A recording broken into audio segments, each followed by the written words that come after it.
I'm here with Rick Moshin of Moshin Vineyards in California, in California's beautiful Russian River Valley, in the heart of it, I would add.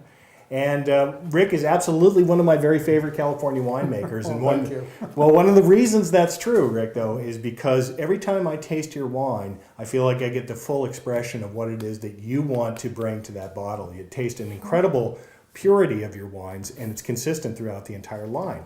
So my question to you, Rick, is obviously this starts in the vineyard. So try and tell me a little bit about your vision in the vineyard when you're out there. I think that 80% at least of winemaking is done in a vineyard. I think that what you try and do is grow grapes that have these amazing flavors and characteristics. And when you bring them into the winery, the job of a winemaker is to capture the flavor and get it into the bottle.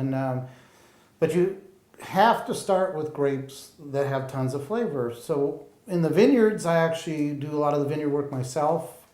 I actually still drive the tractor and make bench grafts and work on producing vines, growing vines that have they're very healthy and basically get the love and care that they need. And so we do a lot of more environmental friendly farming where we're promoting microbial growth, worms in the soil because they break up nutrients and make passageways for the nutrients to make it to the root zones.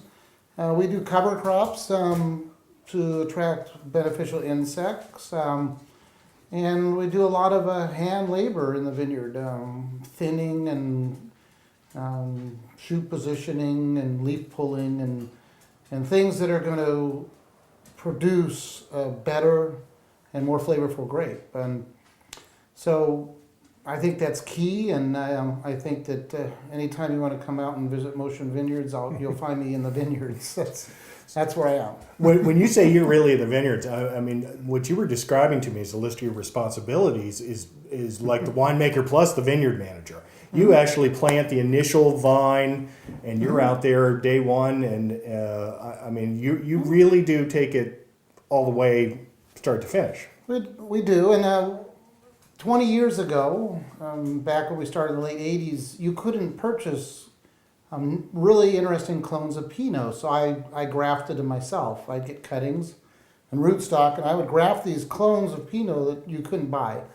And to get more depth and complexity in my vineyards. And we farm pretty much 23 acres of Pinot vineyards and a little bit of Pinot Blanc, a little bit of Merlot. But it's primarily Pinot, and it's about 8 different clones of Pinot, and So Pinot's your first love. Pinot is, and at the winery, half our production is Pinot, about 4,000 cases a year of just Pinot. Right, and I was going to ask you this a little bit later, but I'm glad you brought this up. When you talk about production, you really are a very small, handcrafted type producer. I mean, your Chardonnay was how many cases? 300 cases. 300 cases, and that's obviously that's a little bit larger than even some of the other things that you make. Well, the production is about 12 different bottlings of Pinot, and then we have a lot of small bottlings of different varietals that I've been purchasing from vineyards that I really like, and our Chardonnay comes from 3 small vineyards. Our Sauvignon Blanc comes from a 3.5 acre organic vineyard. The Cabernet, I end up making like 4 barrels of a Cabernet from a Dry Creek vineyard, and a little bit of Petit Syrah from the Old Vine Petit Syrah vineyards, and then some late harvest, and then we make a little port. So I'm always making a few just eclectic type varietals that pop up every year that we sell just at the winery. And then I do mainstream wines that we distribute. I have a Zinfandel, I have a Merlot, we do our Sauvignon Blanc, our Chardonnay, and 6 different Pinots that's distributed in 12 states. And I bring into these states a lot of these small productions so people can taste some of these wines. So.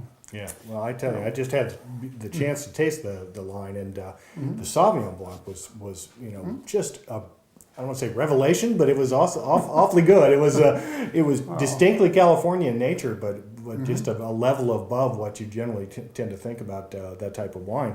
Now, you also have a very cool gravity-fed winery. Can you tell us about that a little bit? Right. I went to France, went all over California, and looked at gravity facilities, and came up with this design, and actually drew the plans myself for a 4-tier gravity flow winery. And it's solar powered. We generate our own nitrogen, and we use the water actually to irrigate vineyards. So it's a real functional design, and it goes from the grapes being destemmed and falling into fermenters, and then drained into the cellar, and then basically drained into barrels. And then we have the capability of draining straight from the barrel or a tank into the bottle. And that way we can reduce oxidation and capture a lot more delicacy in the wine. Because my winemaking beliefs are definitely more European, that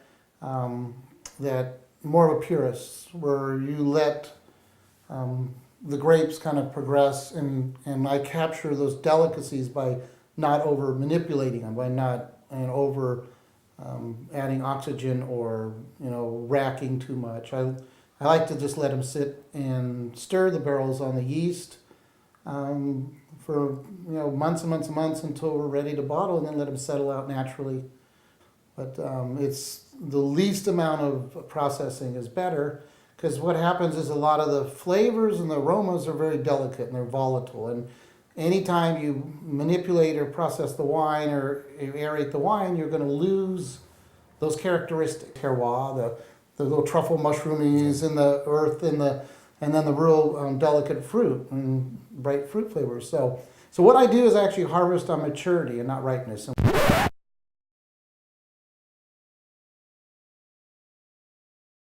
What that means is I pick the grapes, a sample of the grapes, test for pH and flavor, and those are the key points that I'm looking for at harvest.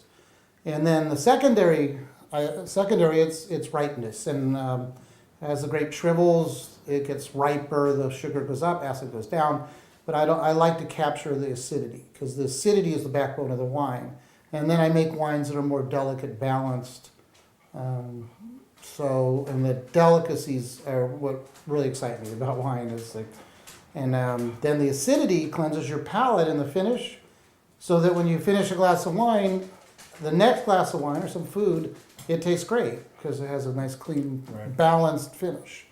And balanced wines, much more difficult to create the balance than it is to make, like, let's say, a monster type wine. Right. I mean, absolutely. I couldn't agree with that aspect of your winemaking anymore. It just seems like every time I taste a wine you've crafted, it's just perfectly on point. Doesn't have any excesses. So. Thanks very much. I don't know, Rick. Keep up the good work. I'm so glad to have you come out and do an interview for us. Thank you so much. Sure. And if you're ever in the Russian River Valley, the heart of the Russian River Valley, you need to make a point to stop by and check out Moshin Vineyards. And I'll mention, this is the Moshin Vineyards plug, but we have a tasting room open 7 days a week. And when you come to the winery, you'll taste a lot of these small production wines that are not distributed. So we offer those for tasting. So yeah, please come out. Okay. And you can look it up on our web, all the information. It's just moshinvineyards.com. So thanks, Rick. We really appreciate it. Okay, thank you. Take care. Bye.